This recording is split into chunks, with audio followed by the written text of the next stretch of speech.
Good morning and hello to people who are seeing this at a different time zone or later on. And welcome to this channel, which is all about self care and is about a self care revolution, which is what I've been doing here. And I've been really enjoying sharing what I've learned so far with you. And I want to also say so much gratitude, share my gratitude for the people who have come and who have participated in the lessons and send the feedbacks and ask me questions later. It makes me so proud and so happy to see people learning skills, learning a different way of thinking that otherwise they wouldn't. And but most important, I've seen people applying what they've learned. And this lesson today is the last one of this series. I'm going to come back and do more, but I'll have a break whilst I plan the next block of lessons. And this one is really a reflection of the process of self-care. So I'm gonna not go into too much detail about techniques or exercises or things to do, but it's understanding how the process happens. And there's a very, very powerful message in understanding that. And the message is that is for you to feel empowered and feel confident that you can make important changes in your life. You can make those changes that are needed in your life. First of all, you can understand what you need, which is sometimes a bit difficult. And it has been very difficult for me. So basically, this lesson, going back to what this is about, is an overall of the process of learning. And that could be learning anything, but we're going to focus on self care. And I'm going to share with you my own personal examples of how I became so passionate about it, why it has been so important for me. And I'll give you some real life examples so you can try to find wherever you are in your life, wherever you are in your experiences, if you can relate to that. And as I said, the most powerful message is about validation and inspiration for you. And I found that at different sources along my journey. And I hope to be a source for you because sometimes we are so lost, we are so confused, we are so sad and in despair that we don't know how to make changes. We don't know even what to think. We don't even know how to start. So that can be very disempowering and very scary place to be. And my work has always been about finding hope, finding solutions, finding support. And I believe that this is how we can navigate those difficult times, right? Through resources. And sometimes we've got to search a little bit beyond what we are used to. And that's where I'm going to come into my own examples of how far I had to go to meet my needs, or how far I had to go to challenge my own lifestyle and my own understanding of things to achieve a good level of self-care, of self-love for myself. So if anybody has any questions or if you want to say hello, it would be so lovely to see who is there and say hello, because of course I don't know. And if you're joining in later and you're watching these at the recorded version, you can also leave comments and get in touch with me. It would be so good to hear if you found this helpful or not, or what you're looking for, what you need support with, and I can try to guide. Hello. So also, I put a link at the bottom of the description of my link tree where there is another link for events and newsletters. So if you want to know more about what's coming next, or events or teaching that I'll be doing, I invite you to join that list, and I will send an email usually once a month about what's happening next. So in terms of announcements and this general overall of what we're doing here today, I will start. So self-care was the most powerful concept I've learned in my whole life as a psychologist. Yes, I learned everything else too, and a little bit of everything, because my training was very broad.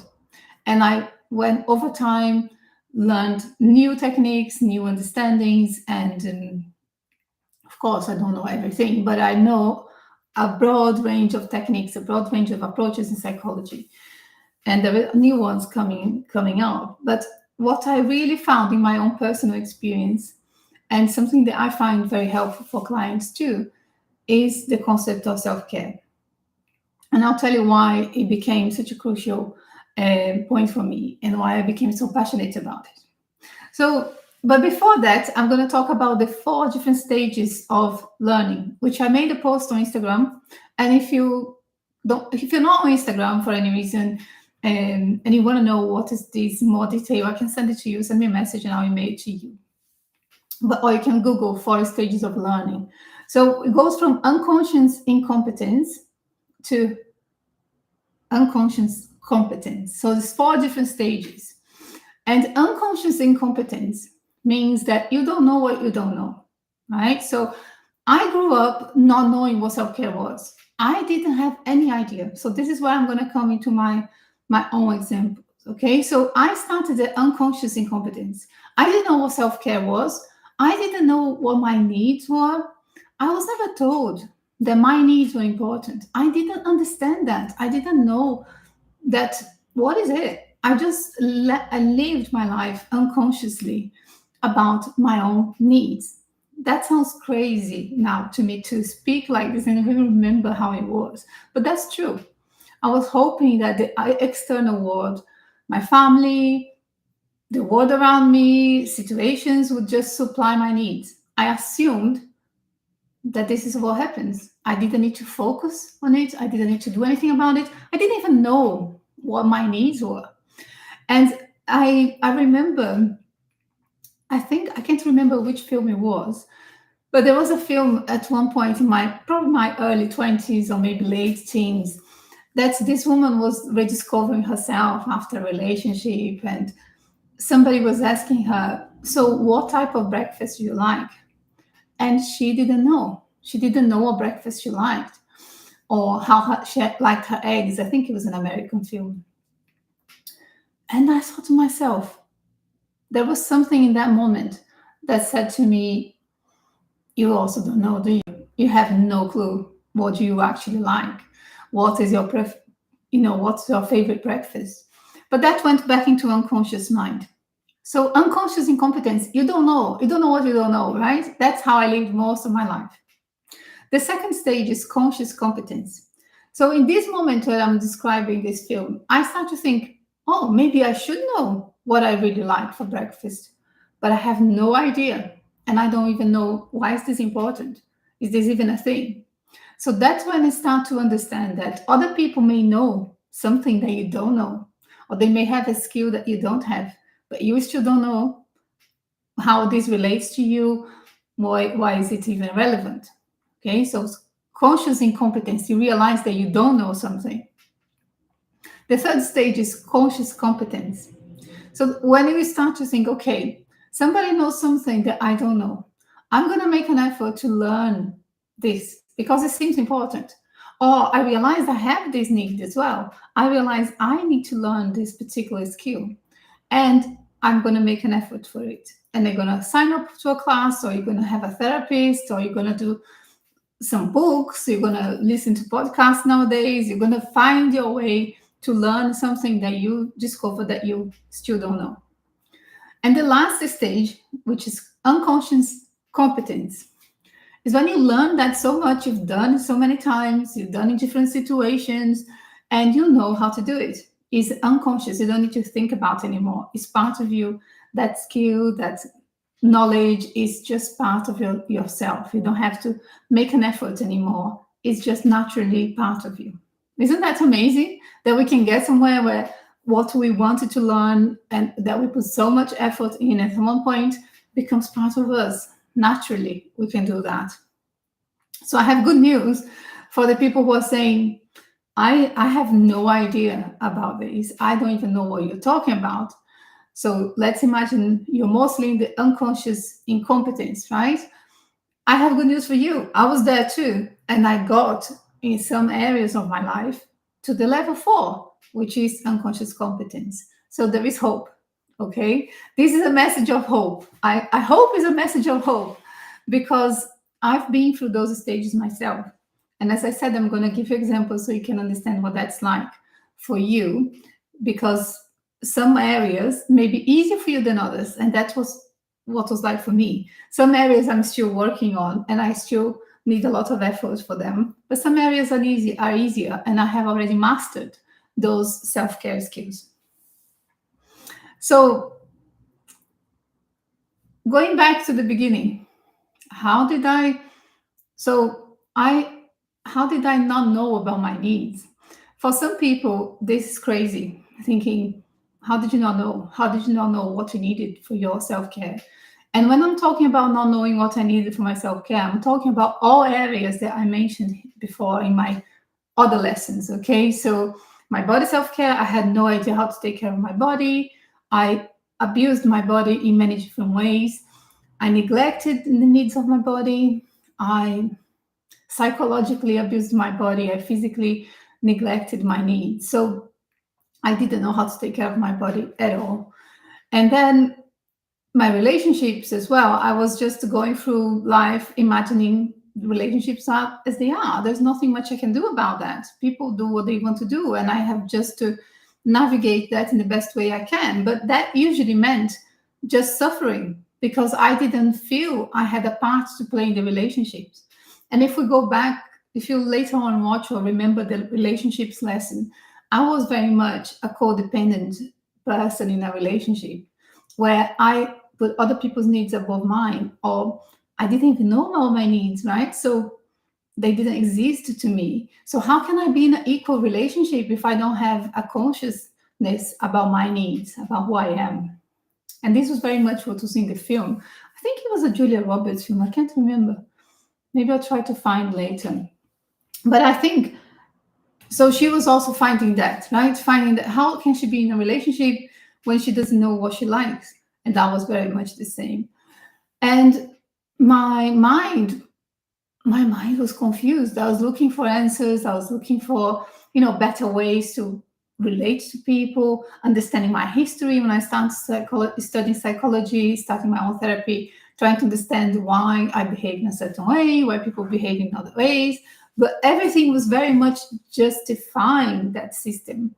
My thinking was not challenging any of the system that I was living in. I was not able to make that sort of step to be critical of what was happening to me, because that's how it feels when you don't know about yourself and you don't know about your needs. It feels very much that things are happening to you. And that's how I felt. So so I was talking about the different areas, right? My mind had no idea what was going on. My body was being neglected and abused in many ways. And I'll tell a little bit more about what was going on for me when we talk about some other stage.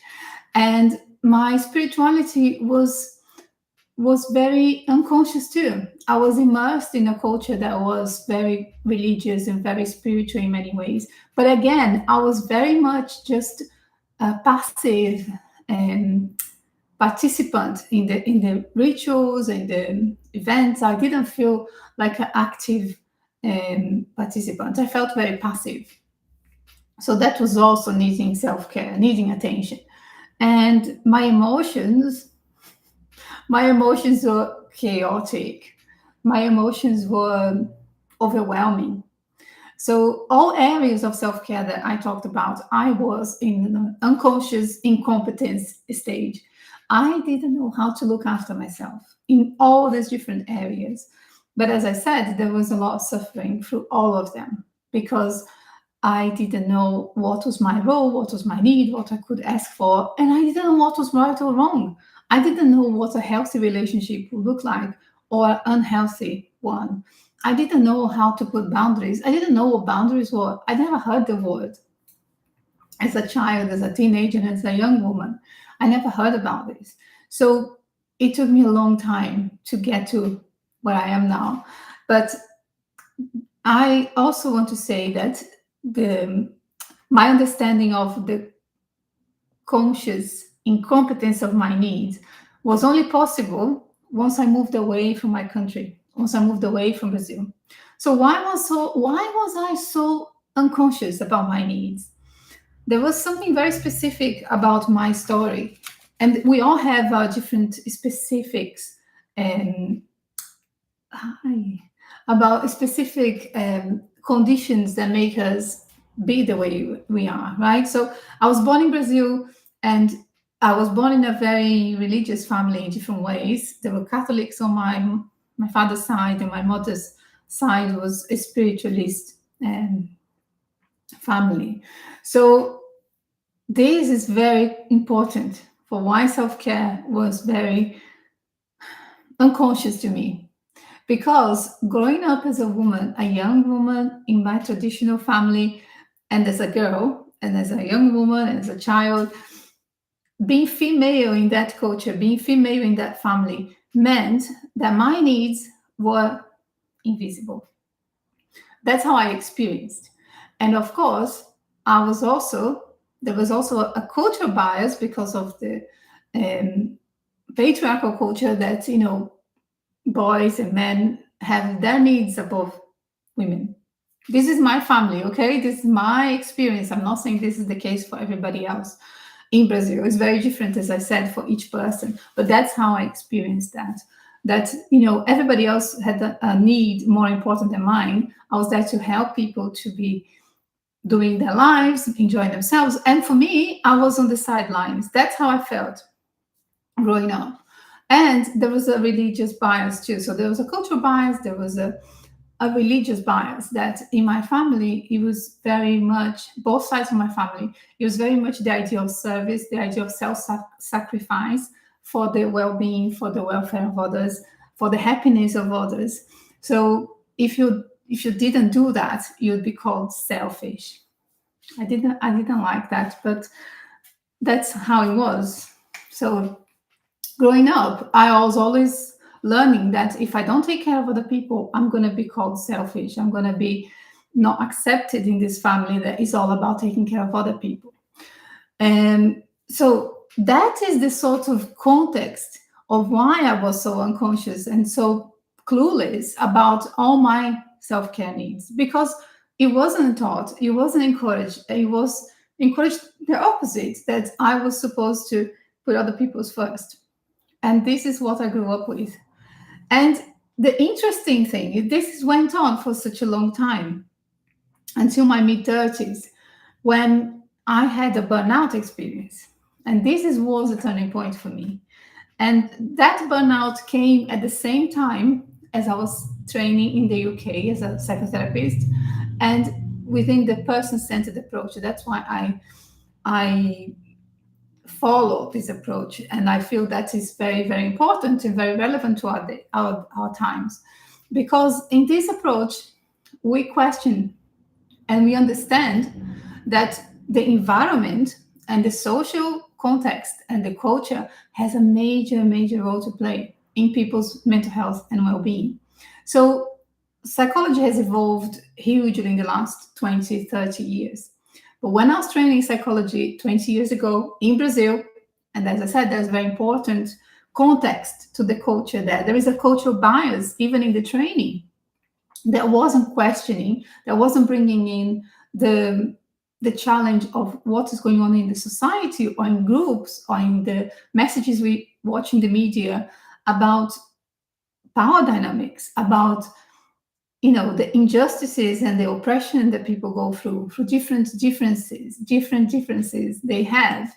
So that question of the environment and the collective of how impact on each other, that wasn't so discussed then. And it was more of a focus on the individual, more of the focus on why do you have these symptoms and why do you behave in this certain way. And for me, that was helpful to a certain point, but it didn't make my life better. I was still going through all the same struggles, because the change for me only happened when I understood that I wasn't doing anything wrong, or there wasn't anything wrong with me by wanting something better, by wanting something different. But actually, I didn't know what my needs were. And then I had the burnout experience because I was neglecting myself and I was working extremely hard. I was working extremely long hours, taking care of my family. At the time, my son was very young, under 5 years old, and my father was also ill. And I was taking care of these two generations of people. I also, being a foreigner in a different country, there's a whole other story that I share in a different video in my Instagram about my professional journey, how the challenge I had there. So there were many factors external to me that made me feel absolutely exhausted and burnout.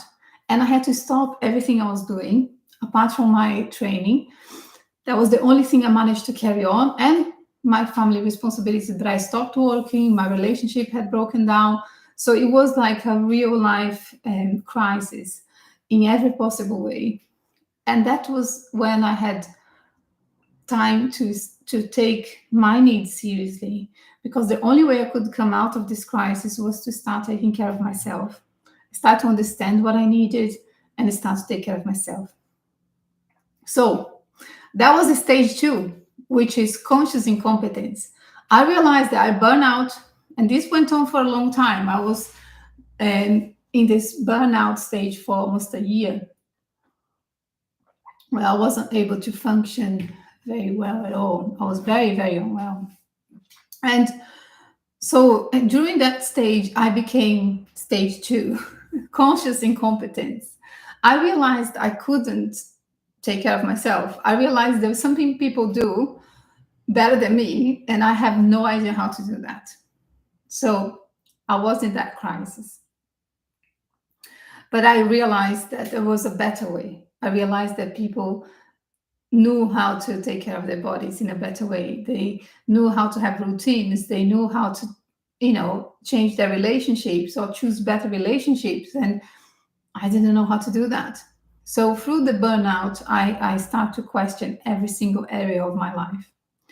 And then I moved on to stage 3, which was the part where we are conscious competence. So I start to make some changes. I start to put a lot of effort in my therapy, in my body recovery. So I was doing a lot of body work and exercises and different things to start to gain some energy and gain some strength, and taking care of how I was eating. I had a very long history of disordered eating before that point, and I was very careful from that point on to take care of my body and start loving and respecting my body.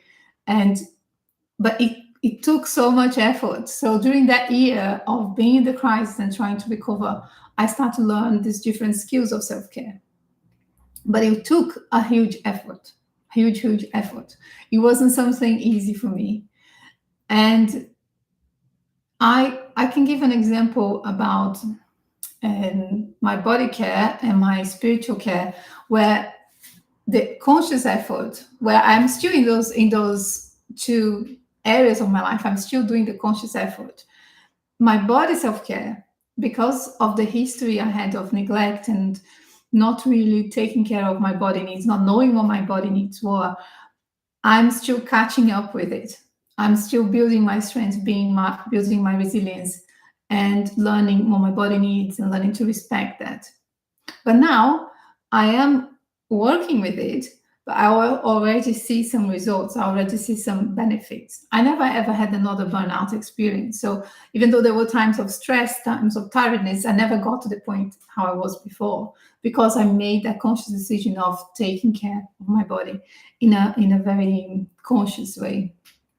And with my spiritual life, I had to go through a whole journey in itself of questioning my belief system, questioning the value of those old ideas, those old systems, if they're still good for me today. And that conscious effort of even exploring different religions and even going to different groups and thinking and reading and studying, that conscious effort of saying, yes, I love some values of my spiritual background, but some of other values are not helpful to me anymore. I need to change, I need to adjust. So I am in that process of still learning and adjusting. But again, I got to a point now where the effort is getting less and less, and I start to feel more at home with my spiritual life. And that's the stage 3, where we're consciously competent. So I'm doing okay, but it takes still a little bit of work. It's not something that comes so easy for me. I hope it's making sense. I hope people are understanding the different stages and how, the examples are helping to bring it to life. And then the stage four, which is what we want to get, right? Where it's natural and easy for you to take care of your needs, take care of yourself, all areas of self care. Of course, this is just for an educational purpose. Okay, the stages of learning, they kind of overlap, and also we go forward and sometimes we go back. And if life changes, which it does, with our own stages of development in life, or with life circumstances changing, sometimes we have to go back to stage one and say, you know what, the things I thought I knew, the way I thought I could take care of my body, it's not working anymore.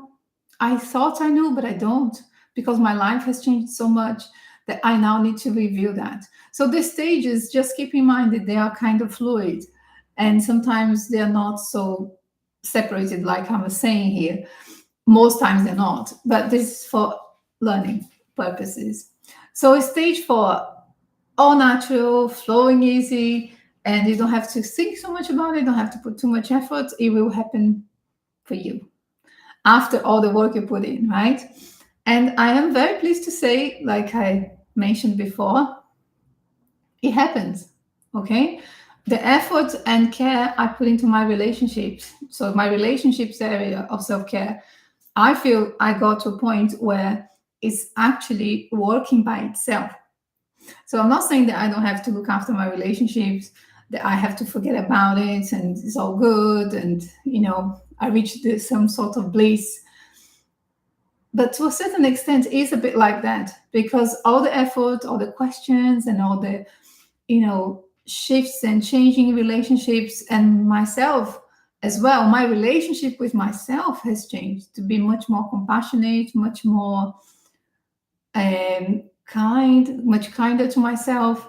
All the things I've learned through this healing process also translate and spread into my relationship. So my relationship area is now, I would say, unconscious competence.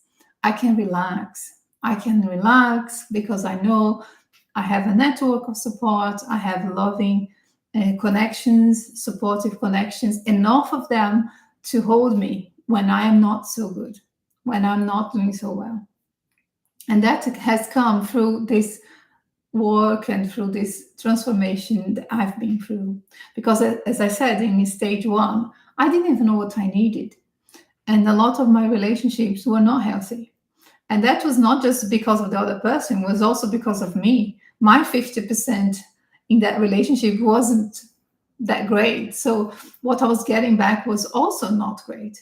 So it's part of the learning to get to better quality in your relationships and managing boundaries. So, yes, I can say, yes, it works. It worked for me. And all the other ones, I can feel they're coming along too, the other areas.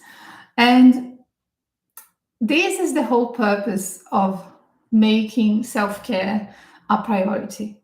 And what I say here about the self care revolution is that at maybe one area of your life, or maybe all areas of your life, like it was for me, it was everything that needed being transformed. And that revolution is about putting yourself and understanding that you are fully responsible for your care, for your self care. And of course, we're not going to do this alone, but you have to be the director of that story, the director, the conductor, the manager, whatever way it makes sense to you to think about this. And you have to be at the center for this to work. If there is still some way of thinking that you don't need to do anything about it, things are just gonna work, and you can just go with the flow. Sometimes it doesn't work like that. Sometimes we've got to put ourselves at the center and say, let me do some reflection here and see, what do I need? Am I getting my needs met? Why are things so complicated? What can I do differently? What do I need to learn to achieve what I want to achieve? Who do I need to bring on board to help me get there? So all these things are about this revolution that I became so passionate about changing the focus from other people, government, external agencies outside ourselves, to bring the focus to ourselves.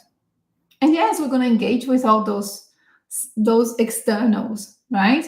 But the focus needs to be ourselves. The focus needs to be what is right for you. What is the breakfast that you like? What is the type of people that make you happy? What are the activities that make you happy? What are the challenges intellectually that you need? How is your spiritual life? Looking at yourself. This is really, really so important. And my message here, we're coming to almost the end of this live lesson, is that there are three important lessons here. One, there are parts of your self-care revolution that you can do by yourself, of course. Many parts were done by myself alone. A lot of it was thinking by myself, a lot of it was reflecting on my journals, a lot of it was spending time with myself and feeling my feelings and contacting grief and sorrow and hope and all these other feelings.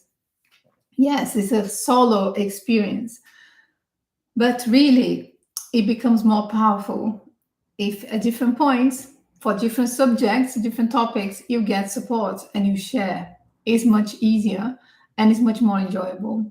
And you are going to need support and engagement with other people because that's part of our human nature.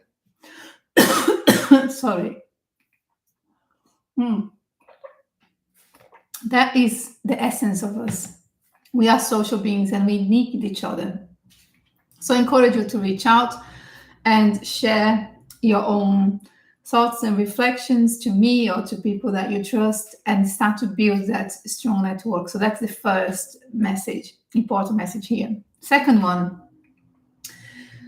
I hope that through my examples and through sharing a little bit of my story, you start to unshame yourself, unshame the fact that things are difficult or you have struggles in your life. It's not just your fault. It's not your fault. Things are happening because you were born in a certain time, in a certain family, in a certain culture. Your nervous system is set in a certain way. You learn ways to cope. You adapted in other ways. There's so many reasons for you to be where you are right now and who, to have the difficulties that you may be having. And unshame yourself, okay? There is no shame in not knowing. There is no shame in feeling incompetent. I felt incompetent and I was incompetent until about 10, 12 years ago. Completely incompetent and completely ignorant too. I didn't know I didn't need this, right? So there is no shame. It was a stage of development for me. And if you're already here, you already know more than I did before I had my enlightenment. So if you're here and you're learning with me, or if you're curious and trying to make sense of this, you're already knowing more than you did before you start searching for this information. So there is no shame, really. We all are where we are in our learning journey.